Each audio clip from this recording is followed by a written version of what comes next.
नमस्कार, ज्योतिष जिज्ञासा में आपका स्वागत है।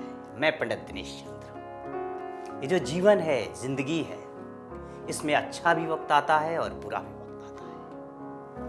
कई बार ऐसा वक्त आता है कि हमको ये नहीं समझ में आता है कि हम क्या करें और क्या ना करें। यानी चारों तरफ से परेशानियां होती हैं, हमारे सारे रास्ते बंद होते हैं। हमारे काम में, हमारे व्यापार में, नौकरी में, सब में स्थायित्व तो खत्म होता है। दर दर की ठोकरें खाने को मजबूर हो जाते हैं। ऐसे वक्त में लोग तमाम तरह के उपाय भी करते हैं, जैसे कुंडली दिखवाते हैं। कुंडली में भी ज्योतिष के माध्यम से जानने की कोशिश करते हैं कि हमारे कौन से ग्रह ऐसे हैं जिसकी वजह से हमें ये परेशानियों का सामना करना पड़ रहा है।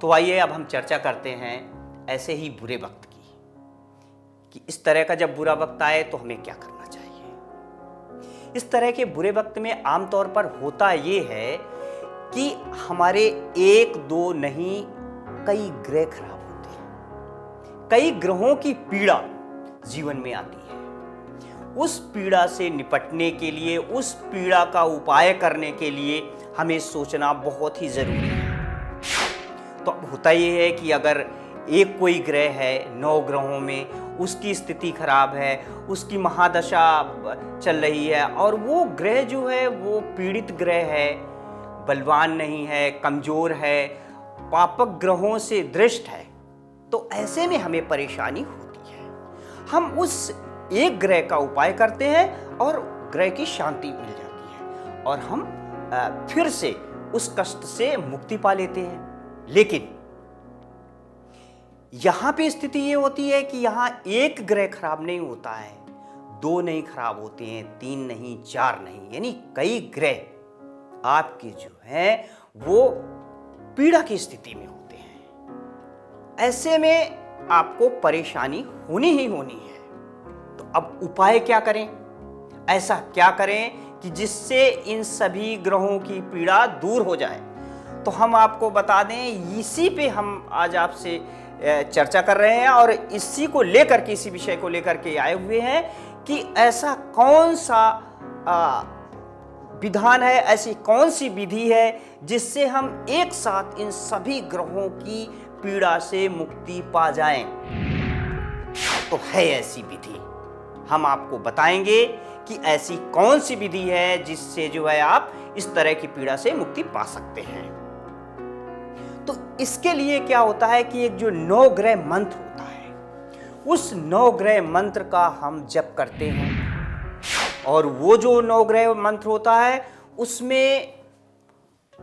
एक विधि विधान होता है। उस विधि विधान से अगर हम पूजन करते हैं तो यकीन मानिए आप कि जितनी भी पीड़ा है, जितनी भी परेशानियां हैं, जितनी भी विपत्ति आई है, वो सब की सब दूर हो जाएगी। लेकिन उस मंत्र को जानने से पहले हमको ये जानना बहुत जरूरी है कि हम उस मंत्र को करने से पहले हमारे मन में क्या होना चाहिए, क्या भाव आने चाहिए। हम आपसे हमेशा इस बात को लेकर के चर्चा करते हैं, आपसे बताते हैं कि हम जिस मंत्र का जप करने जा रहे हैं, जिस मंत्र को हम समझने जा रहे हैं, जिससे हमें फायदा होने वाला है, उसके बारे में हमें जानकारी बहुत जरूरी है। अगर हमको उसके विषय में जानकारी नहीं है, उन मंत्रों की लाइनों का, शब्दों का और उन अक्षरों का, अगर हमें उन चीज़ों का मतलब नहीं पता है, वो भाव में अगर वो चीज़ें नहीं जाती हैं, तो आप यकीन मानिए कि आप जितना भी जो कुछ भी कर रहे हैं उस हिसाब से आपको फल नहीं मिलेगा।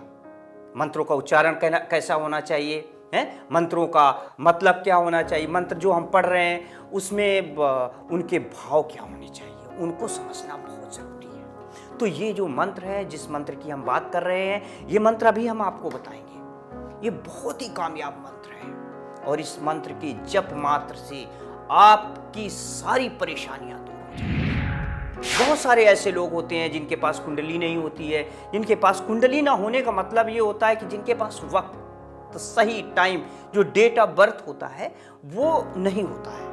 कि जो लोग क्या करते हैं, जन्म के वक्त में एक नोट कर लेते हैं, लिख लेते हैं कि इनका जन्म इतने बजकर इतने मिनट पर हुआ, लेकिन कई बार ऐसा भी होता है कि नहीं नहीं लिखा जा पाया, जिसकी वजह से सही कुंडली नहीं बता। ऐसे लोगों के जीवन में भी अगर इस तरह की कोई परेशानियां आती हैं, ऐसी परेशानियां आती हैं जब चारों तरफ से रास्ते बंद हो जाते हैं और बहुत समस्याएं खड़ी हो जाती हैं और तमाम सारे प्रयास करने के बाद, पूजन विधि विधान करने के बाद फल नहीं मिलता है, तो उसके बाद हम इस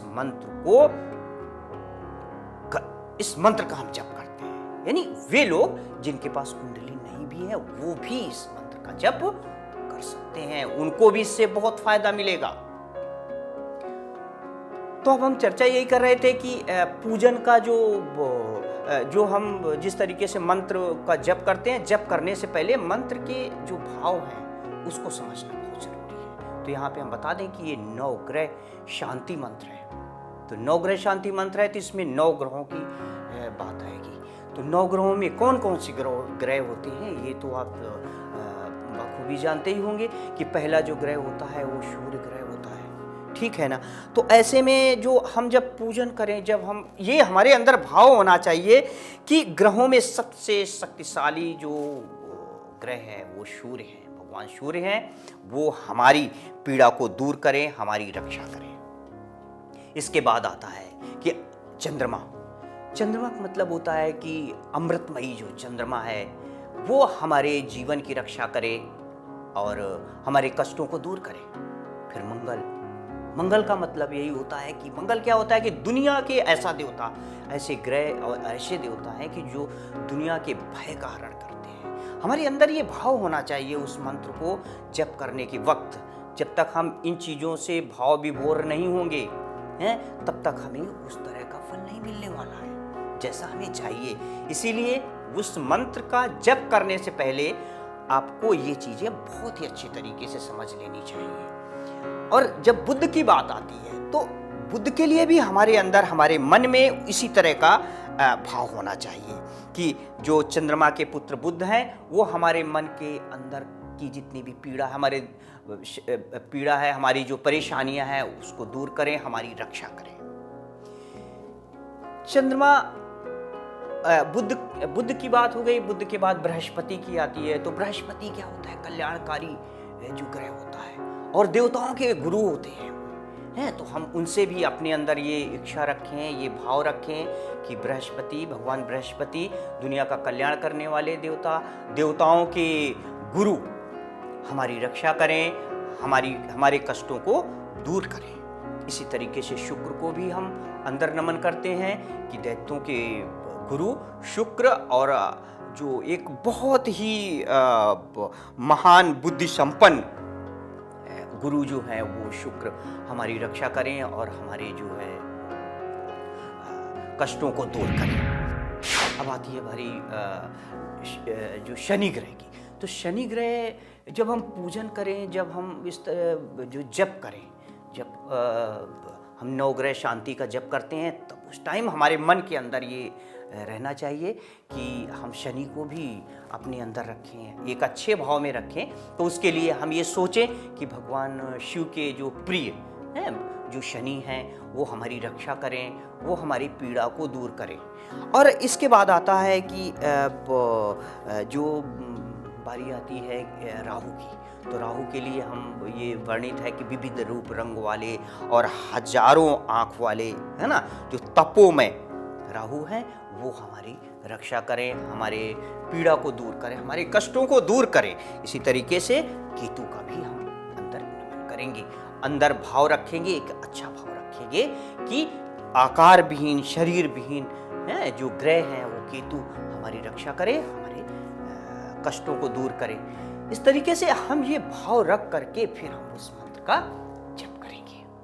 वो मंत्र बहुत ही कामयाब मंत्र है। आप यकीन मानिए, अगर उस मंत्र का अगर आप जप करते हैं तो सारे ग्रह, पूरे के पूरे 9 ग्रह, उनकी जो पीड़ा है वो दूर हो जाएगी और आपके बिगड़े काम सारे बनने लगेंगे, आपकी परेशानियां दूर होने लगेंगी। लेकिन इससे पहले, इस मंत्र को बताने से पहले हम आपको एक बहुत ही जरूरी बात ये बताना चाहते हैं।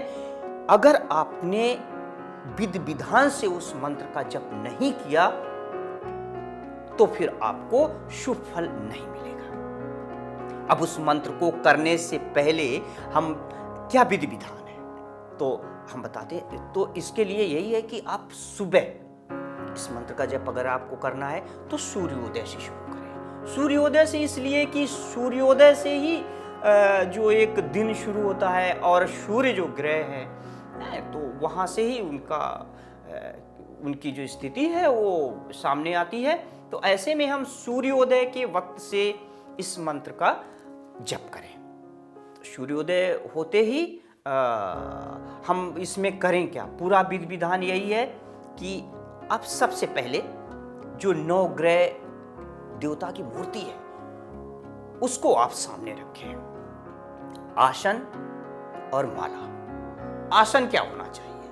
आसन के लिए आप कुश के आसन का अगर प्रयोग करते हैं तो उससे बेहतर कुछ नहीं हो सकता है। कुश का जो आसन है वो बहुत ही फलदायी होता है। इसमें अगर कुश का आसन नहीं उपलब्ध हो पा रहा है तो आप श्वेत आसन का इस्तेमाल करें। और इसके साथ साथ उस श्वेत आसन में आप जब बैठते हैं तो सुखासन में बैठने। सुखासन का मतलब यह है कि पालथी मार करके बैठे। और इसके बाद बात आती है माला की।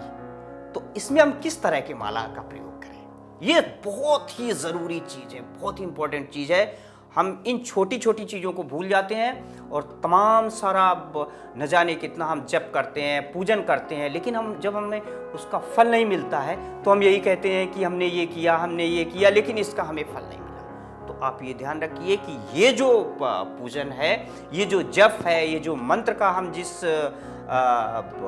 नवग्रह शांति मंत्र, यानी केवल एक मंत्र मात्र से आप सभी ग्रहों को शांत करने जा रहे हैं। उस मंत्र के जप करने से पहले आप इस चीज को सुनिश्चित कर लें कि इसमें जो प्रयोग होने वाला माला है वो रुद्राक्ष का माला होना चाहिए। अगर आप रुद्राक्ष का माला प्रयोग नहीं करते हैं तो फिर आपको उतना फल नहीं मिलेगा जितना मिलना चाहिए। आप इस चीज का ध्यान रखें कि इसमें रुद्राक्ष की माला का ही प्रयोग करें।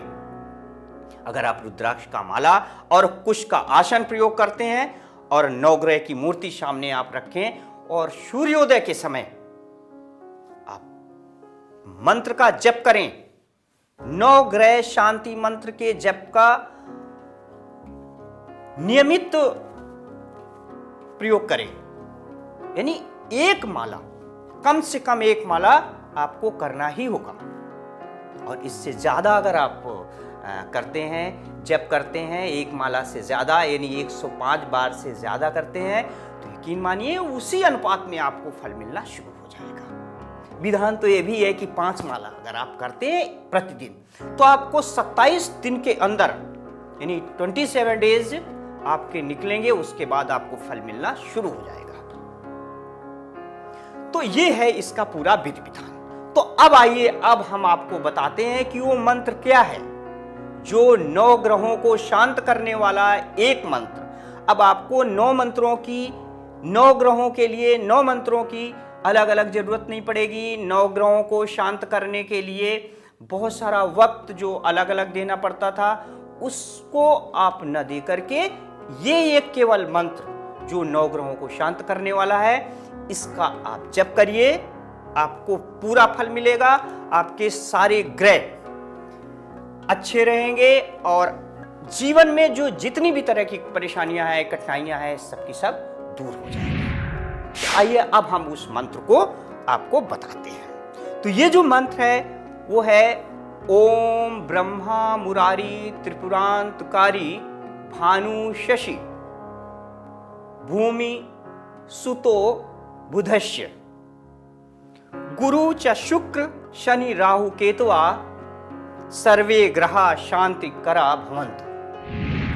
ये मंत्र है। इस मंत्र का मतलब क्या है? मतलब वही है जो हमने आपसे चर्चा की, आपको बताया कि जो 9 ग्रह हैं उनका भाव कैसे आप अंदर रखेंगे। तो इसमें हर एक ग्रह के बारे में, यानी आपको सूर्य से लेकर के और केतु तक जो पूरे 9 ग्रह हैं उनके बारे में, उनसे रिलेटेड ये मंत्र है। और ग्रहों का जो सभी ग्रहों का जो कष्ट है, उनकी जो पीड़ा है, उसका ये हरण करता है ये मंत्र। इसलिए इस मंत्र का आप जप करिए और आप हमेशा के लिए परेशानियों से मुक्त हो जाइए। और यही आज हमें आपसे चर्चा करनी थी, आज जो कि हमने चर्चा की और आपको हमने बताया। तो आपको ये कार्यक्रम कैसा लगा? आप हमें मेल कर सकते हैं, अपने सुझाव भेज सकते हैं। अगर ये कार्यक्रम आपको अच्छा लगा तो आप इसे अपने दोस्तों में, अपने रिश्तेदारों में शेयर करें और सब्सक्राइब करें। धन्यवाद, नमस्कार।